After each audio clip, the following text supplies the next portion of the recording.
जय हिंद कक्षाओं के विद्यार्थियों, आज हम पाठ 5 समांतर श्रेणी यानी कि अर्थमेटिक प्रोग्रेशन, जिसको एपी भी कहा जाता है, इसको आज हम समझने वाले हैं। मान लो आपको एक ऐसी सीरीज दी गई है 1 2 3 4 और ऐसे स्पेस दे दिया गया, आपसे बोले कि बताओ यहाँ पे क्या भरा जाएगा। तो आप क्या करोगे, आप देखोगे इसको 1 2 3 4 यानी कि यहाँ पे होगा 5, यहाँ पे फिर क्या होगा 6 होगा, भर दोगे। तो ये आपने कैसे कर दिया, इस चीज़ को ध्यान से समझना। इसमें आपने देखा कि पहले 1 में क्या करा गया, 1 जोड़ा गया 2 आया, 2 में क्या करा गया 1 जोड़ा गया 3 आया, 3 में क्या करा गया 1 जोड़ा गया 4 आया, और इसमें क्यों ना हम 1 जोड़ दें 5 आए, 5 में 1 जोड़ दें 6 आए। यही आपकी क्या कहलाती है, समांतर श्रेणी। समांतर श्रेणी कैसे, इसमें क्या होता है कि एक निश्चित संख्या को इसके पहले पद के साथ जोड़ते जाओ और फिर जो भी पद आएंगे उसमें एक निश्चित संख्या जोड़ते चले जाओ, आपको एक समांतर श्रेणी मिल जाएगी। अगर एक और सीरीज लिखते हैं, ठीक है 4 6 8, और आपसे बोलूं कि आगे क्या आएगा तो आप फटाफट बताओगे 4 6 8 10 12। यहाँ पे क्या देखा कि 2 में क्या कर दिया जाए, 2 से अगर गुना कर दिया तो 4 आ जाएगा। तो आगे क्या 4 में 2 से गुना करेंगे तो 6 आएगा, नहीं भाई नहीं 8 हो जाएगा। तो क्या किया गया है, 2 में 2 जोड़ा गया है तो 4 आया, फिर 4 में 2 जोड़ा गया तो 6 आया, 6 में 2 जोड़ेंगे 8 आएगा, 8 में 2 जोड़ेंगे 10 आएगा, 10 में 2 जोड़ेंगे 12 आ जाएगा। तो इसमें भी क्या है, एक निश्चित नंबर को उसके पद के साथ जोड़ते हुए चले जा रहे हैं और हमें एक समांतर श्रेणी मिल जा रही है। इसी तरीके से एक और देखते हैं, 3 दिया गया है, 7 दिया गया है, 11 दिया गया है, आगे बोले क्या भरोगे। तो इसमें हम देखेंगे 3 में क्या किया गया कि 7 आया, 4 जोड़ दिया गया तो 7 आ गया, 7 में 4 जोड़ दिया गया तो 11 आ गया। मतलब हर एक पद में एक निश्चित नंबर को ही जोड़ा जा रहा है, इस बात को याद रखना। और फिर 11 में 4 जोड़ देंगे कि क्या हो जाएगा 15 हो जाएगा, 15 में 4 जोड़ देंगे 19 हो जाएगा। इसी तरीके से मान लो 25 दिया गया है, 20 दिया गया है, ठीक है 15 दिया गया है। तो जरूरी नहीं है जोड़ा ही जाए, ये जरूरी नहीं है, पर हम लिखेंगे। कैसे लिखेंगे, जैसे ये 25 है फिर 20 हो गया 15 हो गया, यानी कि 5 5 घटते चला जा रहा है, ठीक है 5 5 घटते चला जा रहा है। तो यहाँ पे क्या होगा 10 होगा, यहाँ पे 5 हो जाएगा। तो इसमें क्या कर दिया गया है, -5 जोड़ दिया गया, -5 जोड़ेंगे 25 में तो क्या हो जाएगा 20 हो जाएगा, फिर -5 जोड़ेंगे 20 में तो 15 हो जाएगा, -5 जोड़ेंगे 15 में 10 हो जाएगा, 10 में -5 जोड़ेंगे तो 5 हो जाएगा।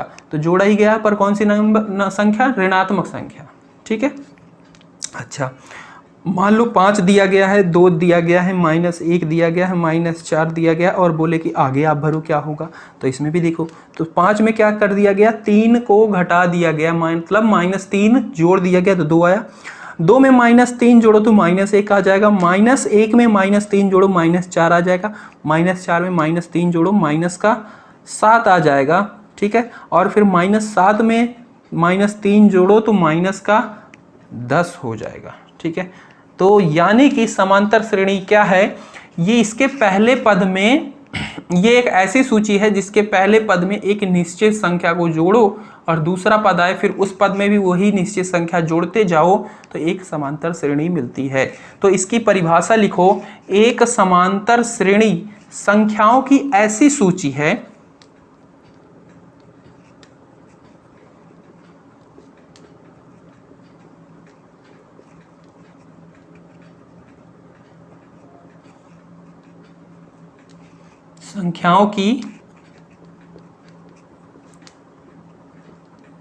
ऐसी सूची है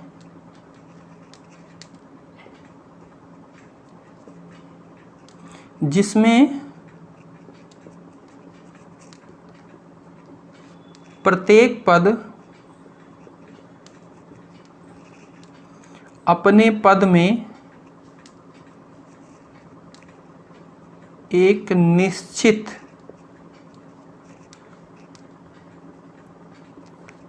संख्या जोड़ने पर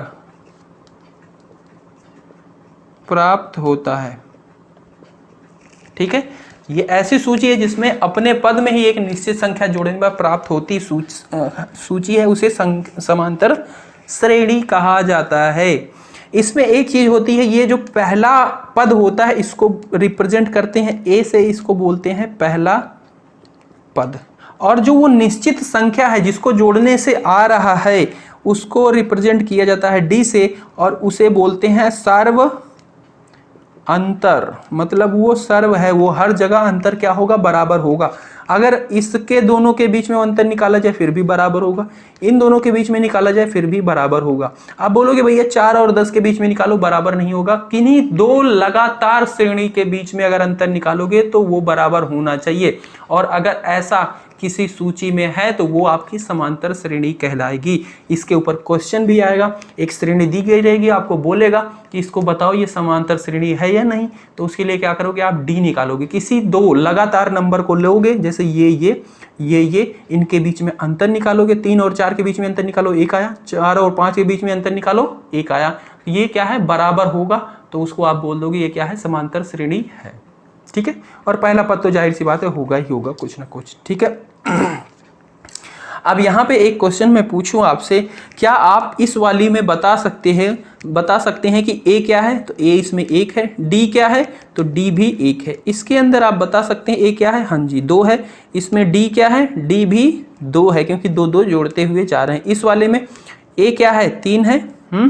डी क्या है, डी इसमें 4 है, क्योंकि 4 4 जोड़ते जा रहे हैं। इस वाली में ए क्या है, 25 है, और डी क्या है, -5 है। -5 को जोड़ते जा रहे हैं तो आ रही है। ये वाली में ए क्या है, 5 है, और डी क्या है, -3 है।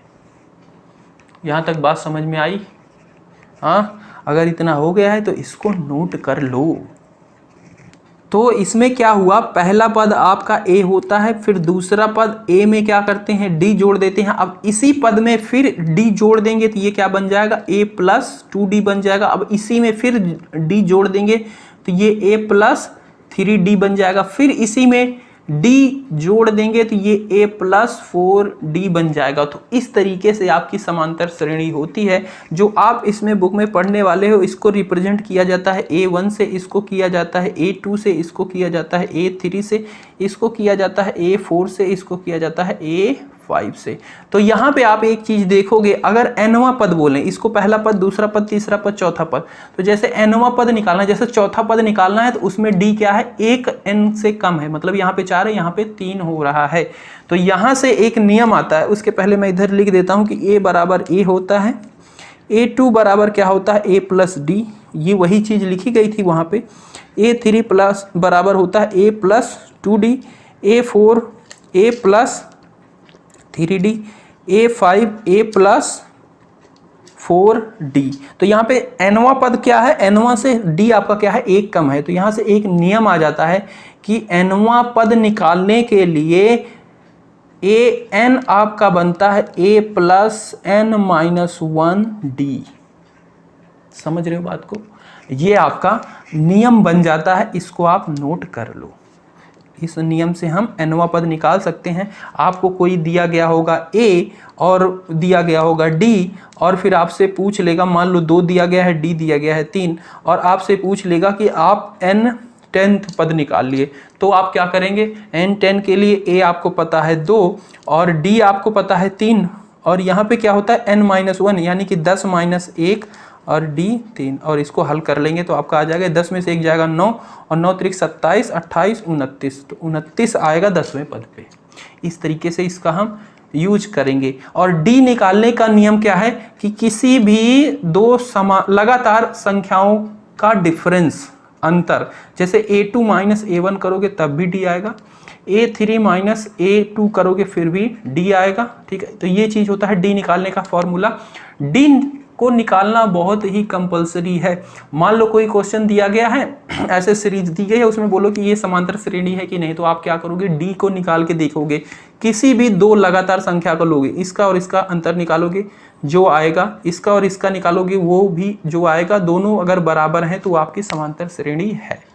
तो इसी तरीके से अगर मैं a2 में से a1 माइनस करूं, यानी कि a2 बराबर a + d माइनस a, तो a से a कैंसिल हो जाएगा, आपका d आ जाएगा। a3 में से a2 माइनस करूं तो a + 2d minus a minus लगा के a + d करेंगे। ठीक है, तो ये हो जाएगा a + 2d minus a minus d, तो माइनस a से माइनस a कैंसिल, और 2d में से एक d माइनस हो जाएगा, यानी कि d आ जाएगा इस कंडीशन में भी। ठीक है, तो ये आपके बेसिक से नियम थे। पहली प्रश्नावली आपकी इसी के आधार पे हो सकती है पूरी की पूरी, और आपको कुछ नहीं पढ़ना है। तब आ जाते हैं हम प्रश्नावली पे। प्रश्नावली 5.1 का पहला प्रश्न है, निम्नलिखित स्थितियों में से किन स्थितियों में संबंध संख्याओं की सूची एपी है और क्यों। जिसमें से पहला दिया गया है, प्रत्येक किलोमीटर के बाद टैक्सी का किराया जबकि प्रथम किलोमीटर के लिए किराया 15 रुपये और प्रत्येक अतिरिक्त किलोमीटर के लिए किराया 8 रुपये है। तो ये स्थिति जो दी गई है, क्या ये एपी है? तो इसके लिए हमें ए निकालना पड़ेगा इसका कि 1 किलोमीटर पे कितना लग रहा है, 2 किलोमीटर पे कितना लग रहा है, 3 किलोमीटर पे कितना लग रहा है, और फिर उसके उन संख्याओं के बीच में हम डी निकालेंगे। अगर डी क्या आएगा, सब में समान आएगा तो ये एपी होगा, नहीं आएगा तो नहीं होगा। तो इसमें हम लिखेंगे दी गई स्थिति में श्रेणी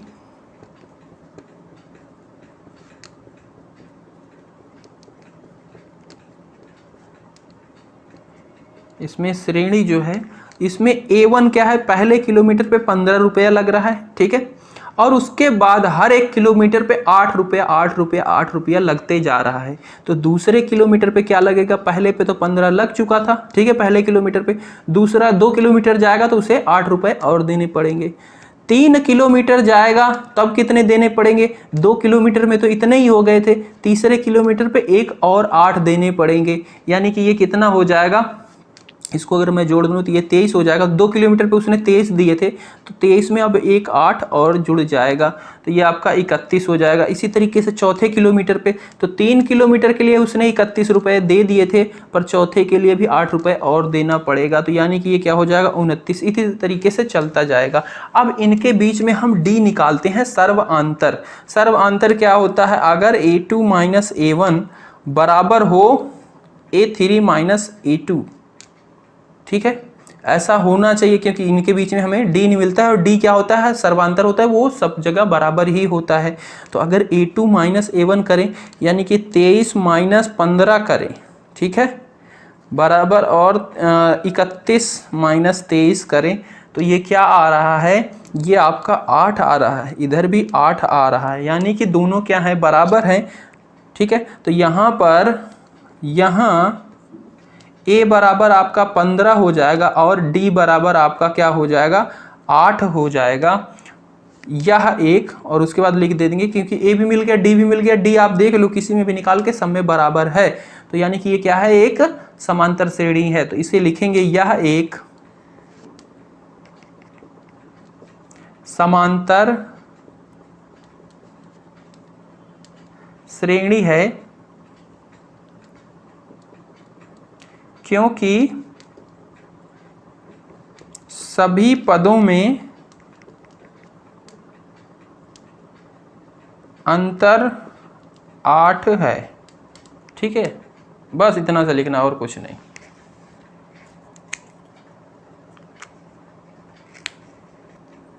फर्स्ट का सेकंड की स्थिति पढ़ो। किसी बेलन में उपस्थित, यानी कि सिलेंडर में उपस्थित हवा की मात्रा जबकि वायु निकलने वाला पंप प्रत्येक बार बेलन की शेष हवा का 1/4 भाग बाहर निकाल देता है। एक सिलेंडर है जिसमें हवा भरी हुई है, एक कोई है उसमें से जो हवा निकालता है, ठीक है, कोई इंस्ट्रूमेंट है, कोई चीज़ है, वो क्या करता है, जितनी हवा है पूरे सिलेंडर में उसका 1/4 भाग एक बार में निकाल देता है, ठीक है। इसको आपको बताना है क्या ये समांतर श्रेणी है। तो यहाँ पे माना बेलन में उपस्थित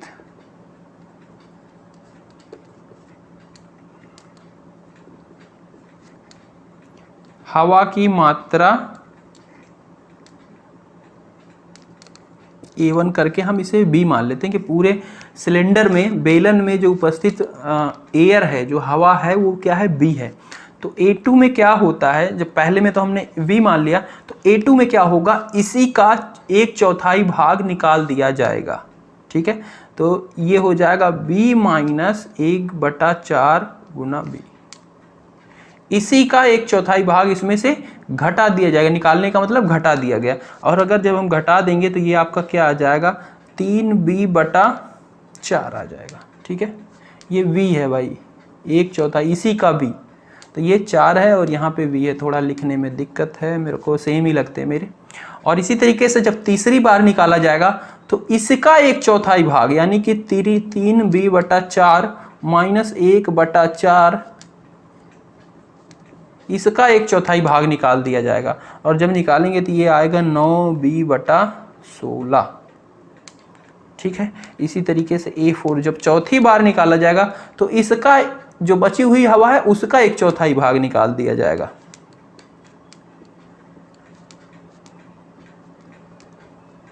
ठीक है, इसका 1/4 भाग निकाल दिया जाएगा जो कि आपका बन जाएगा ये। क्लियर बात, यहां तक समझ रहे हो? अब आपको क्या करना है, इनके बीच में अंतर वही निकालना है d। d अगर बराबर होगा तो ये क्या है, समांतर श्रेणी है, नहीं है तो नहीं। तो d क्या होता है, A2 माइनस A1 निकालो, ये भी d आएगा, और A3 माइनस A2 निकालो, ये भी d आएगा। अब आप चाहो तो इसको एक साथ कर सकते हो या अलग अलग कर सकते हो, यहाँ पे लिख दो। अब तो A2 में से ये रहा 3b/4 माइनस v करेंगे, और इधर क्या A3 9b/16 minus A2 3b/4 करेंगे। और इनका अंतर अगर हम निकालें, ठीक है, इसका अंतर कहाँ पे लिखें, ये तो इधर दिख नहीं रहा, यहाँ पे लिख देते हैं। इनका अंतर हम निकालेंगे तो ये तो आ जाएगा माइनस का b/4। ठीक है, इसको हल करेंगे भाई, ये 4 हो जाएगा। ठीक है, और 4 में से 3 जाएगा, वो भी क्या आ जाएगा, माइनस का b/4। और इधर क्या है, इधर भी हम हल करेंगे तो ये आएगा माइनस का 3b/4। ठीक है, और दोनों क्या है, बराबर नहीं है, अलग अलग हैं, यानी कि ये क्या है, बराबर नहीं है। इसका मतलब ये क्या है, समांतर श्रेणी नहीं है। ठीक है, अतः दी गई स्थित AP नहीं है। अतः दी गई स्थिति या संबंध AP नहीं है। बस इतना सा करना और कुछ नहीं। 3 पार्ट दिए गए इसमें। प्रत्येक मीटर की खुदाई के बाद एक कुएं खोदने में आई लागत, एक कुआं खोदा जा रहा है जिसमें 1 मीटर खुदाई के बाद कुएं में आई लागत, जबकि प्रथम मीटर खुदाई का लागत 150 रुपये है। जब पहला मीटर खोदा जाता है 1 मीटर, तो उसके 150 रुपये हैं। बाद के प्रत्येक मीटर खुदाई की लागत 50 रुपये बढ़ जाती है। ठीक है, अगली जैसे 1 मीटर खोदा गया 150 लगे, फिर अगला जब 1 मीटर और खोदा जाएगा तो 50 रुपये बढ़ जाएगा, यानी कि 200। ठीक है, और इसी तरीके से फिर तीसरे में क्या हो जाएगा, 250, फिर चौथे में 300, ऐसे। तो यहाँ पे लिखेंगे प्रथम मीटर खुदाई की लागत,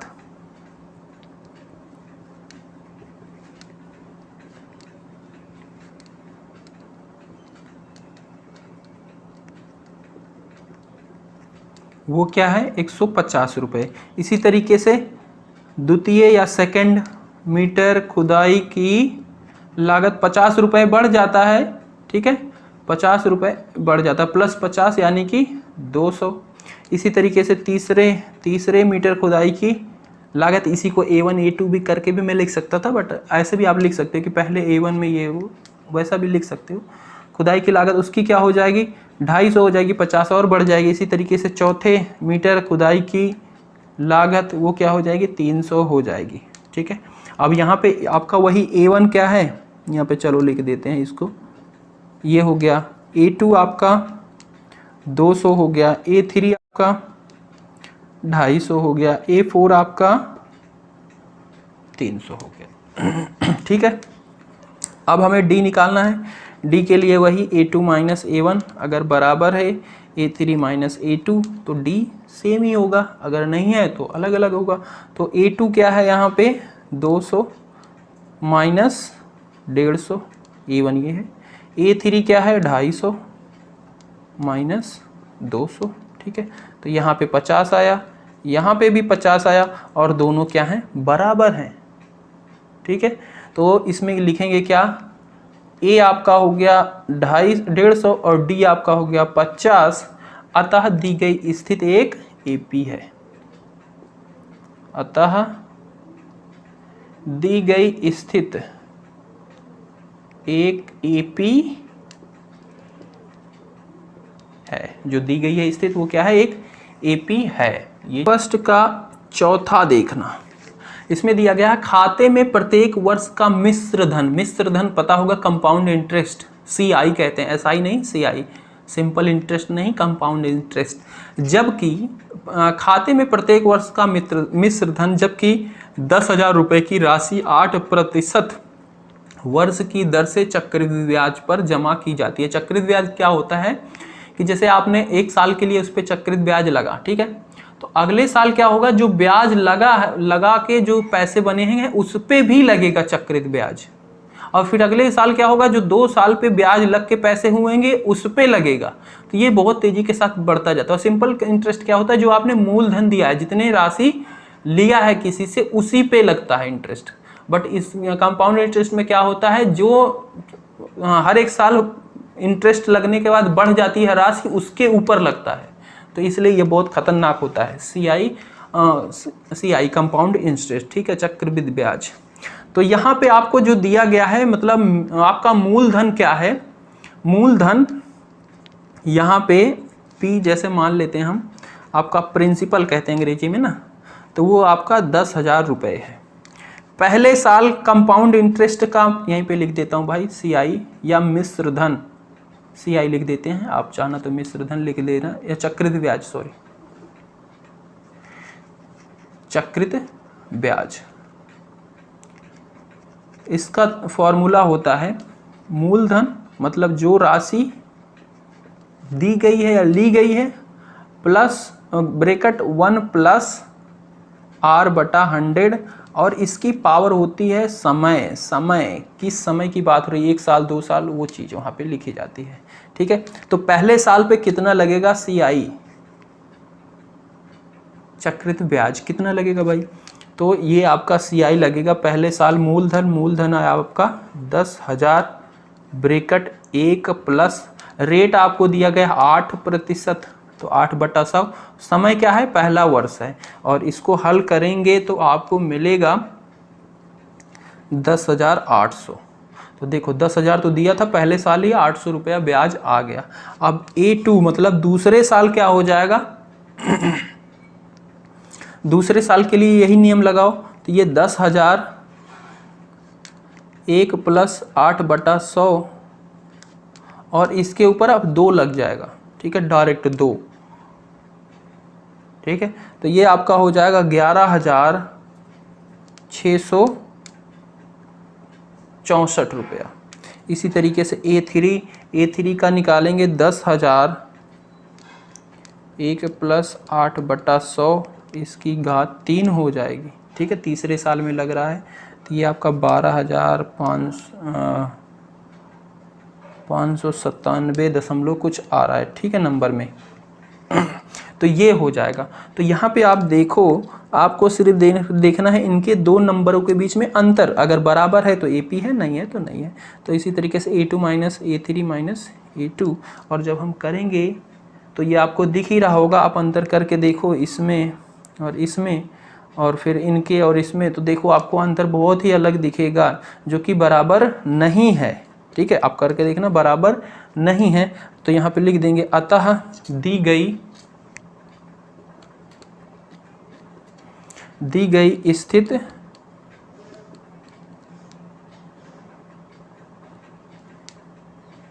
एपी नहीं है। दूसरा प्रश्न है, दी गई एपी के प्रथम 4 पद लिखिए, जबकि प्रथम पद ए और सर्व अंतर डी निम्नलिखित हैं। दूसरा तो बहुत ही आसान सा दिख रहा है ना। इसमें एपी आपको निकालना है, जहाँ पे आपको ए और डी दिया गया है। दूसरा का फर्स्ट 4 पद निकालने हैं, पहले 4 पद, ए भी 10 दिया गया है, डी भी 10 दिया गया है, ठीक है। तो ये चीज़ तो आपको दी गई है। तो अतः एपी क्या होगा, आपको निकालना है क्या, A1 निकालना है, A2 निकालना है, A3 निकालना है, A4 निकालना है, बस 4 ही निकालने हैं। आपको इनका नियम भी पता है, A1 होता है A, A2 होता है A प्लस D, A3 होता है A plus 2D, A plus 3d, ए की जगह पे यानी कि 10 हो जाएगा, a प्लस डी यानी कि 10 प्लस 10 यानी कि 20 हो जाएगा। ये a प्लस 10 प्लस 2 10, तो ये 20 और 30 हो जाएगा। ये 10 प्लस 30 10 40 हो जाएगा। तो ये आपका पहला 10, दूसरा 20, 30 40 ये आपके बन जाएंगे। तो यहाँ पे लिखना चाहना तो अतः AP बराबर हो रहा है 10 20 30 40। 4 निकालने थे, बाकी सो ऑन कर सकते हो और भी आगे निकाला जा सकता है। और इसका दूसरा पार्ट भी देख लो। यहीं पे A बराबर दिया गया है -2 और D बराबर दिया गया है 0। तो यहाँ पे A1 क्या हो जाएगा, A ही होगा। A2 क्या होता है, A प्लस D होता है। A3 क्या होता है, A प्लस 2D होता है। A4 क्या होता है, A प्लस 3D होता है। तो A क्या हो जाएगा, -2 हो जाएगा। D क्या है, 0, -2 में 0 जोड़ो तो -2 ही रहेगा। इसी तरीके से A प्लस 2D, D 0 है, इससे गुना हो कि ये भी 0 हो जाएगा, यानी कि -2, आगे वाले में भी -2 ही होगा। तो अतः AP आपका -2 -2 -2 -2। दूसरे का थर्ड देखो, थर्ड में दिया गया है A बराबर दिया गया है आपको 4 और D बराबर दिया गया है -3 और इसमें वही चीज़ पूछी है। तो यहाँ पे A1 क्या हो जाएगा, आपका 4 ही हो जाएगा। A2 क्या हो जाएगा, A प्लस D हो जाता है। तो इसका और इसका जब जोड़ करेंगे तो क्या आएगा, 1 आ जाएगा। A3 क्या हो जाएगा, A प्लस 2D हो जाता है। तो A आपका 4 है और 2D से गुना करेंगे यानी कि -6 हो जाएगा। तो 4 - 6 यानी कि -2 आ जाएगा। A4 A प्लस 3D हो जाएगा। A आपका है 4 और 3 -3, ये -9 हो जाएगा और 9 में से माइनस का ये आ जाएगा 5 आपका, ठीक है। अतः AP आपका हो जाएगा -4 1 -2 -5 सो ऑन। इसी तरीके से और इसमें दिए गए हैं, चौथा दिया गया है, पांचवा दिया गया, आप खुद ट्राई करना। A चौथे में दिया गया A -1, D दिया गया 1/2 और पांचवें में -1.25, D बराबर 0.25 दिया गया। तो इनको आप कर लेना बिल्कुल आसानी से, ऐसे ही होने वाले हैं, ठीक है। कैलकुलेशन है, अब आप वो तो आती ही होगी, जाहिर सी बात है, 10th में आगे कैलकुलेशन है, मल्टीप्लाई डिवाइड है, कर लो। इसके बाद तीसरे क्वेश्चन पे आ जाते हैं। तीसरा क्वेश्चन, निम्नलिखित में से प्रत्येक AP के लिए प्रथम पद तथा सर्व अंतर लिखिए। जो दिया गया है ये AP दिए गए हैं, इसके प्रथम पद लिखिए और सर्व अंतर यानी कि D आपको लिखना है। तो दिया गया जो AP है, इसका पहला मैं उतार रहा हूँ यहाँ पे, ये दिया गया है 3 1 -1 -3 एंड सो ऑन, ठीक है। तो प्रथम पद यहाँ पे आपको पता ही होता है, जो पहला पद लिखा होता है यानी कि A बराबर 3 आ जाएगा। और सर्व अंतर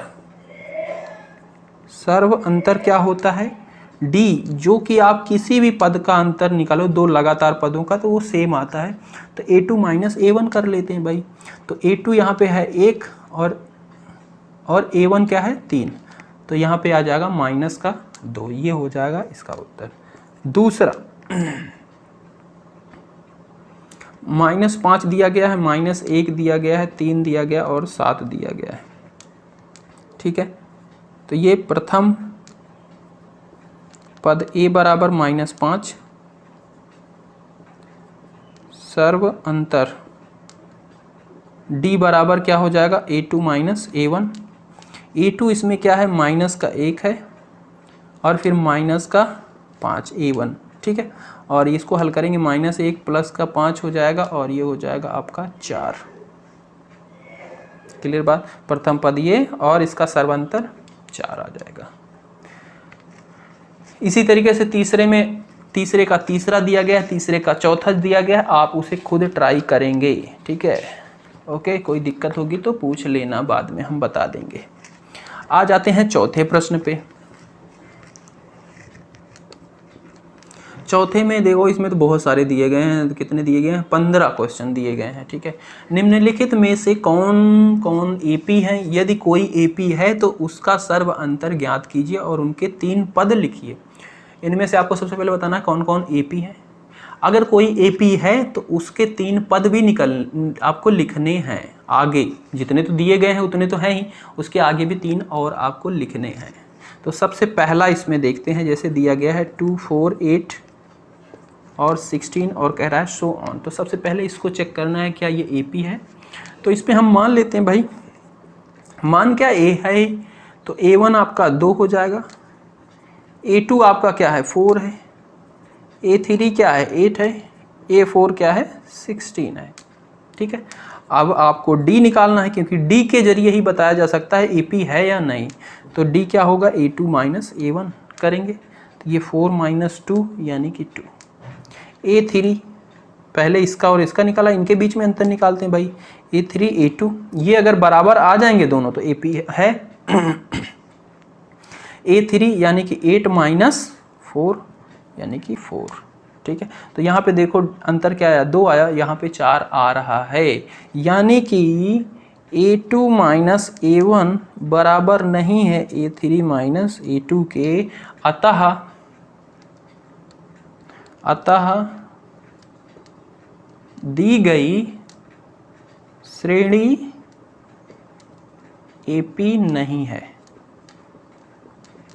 समझ रहे हो क्वेश्चन को, जो दी गई श्रेणी वो क्या है, AP नहीं है, ठीक है। तो इस तरीके से आपको करने हैं। अगर AP होती, अगर D बराबर आ जाता तो इसके आगे भी आपको 3 पद निकालने और होती। तो A आपको पता ही चल जाता, A आपको पता ही है, यहाँ पे 2 है। D आपको यहाँ से अंतर पे आ ही जाता, अगर ये बराबर होता तो कोई संख्या आती ही, तो आपको 3 पद और निकालने होते। तो ये पहला, दूसरा, तीसरा, चौथा यानी कि 5वां पद, तो A5 आप निकाल लेते किस फॉर्मूले से, A plus n minus 1 D। n क्या है, यहाँ पे 5 है, तो ये हो जाता 4 माइनस 1 D। इसी तरीके से 3 पद निकाले तो छठा भी निकालना था और A7 भी निकालना था। आप यही फॉर्मूला लगा के निकाल सकते थे। क्लियर बात, ये फॉर्मूला बताया था ना nवां पद निकालने के लिए, उसको लगा के निकाल सकते थे। और उम्मीद करता हूँ कि अब आप कर सकते हैं इसको। तो यहीं पे ख़त्म करते हैं, वीडियो बहुत लंबा हो चुका है ऑलरेडी।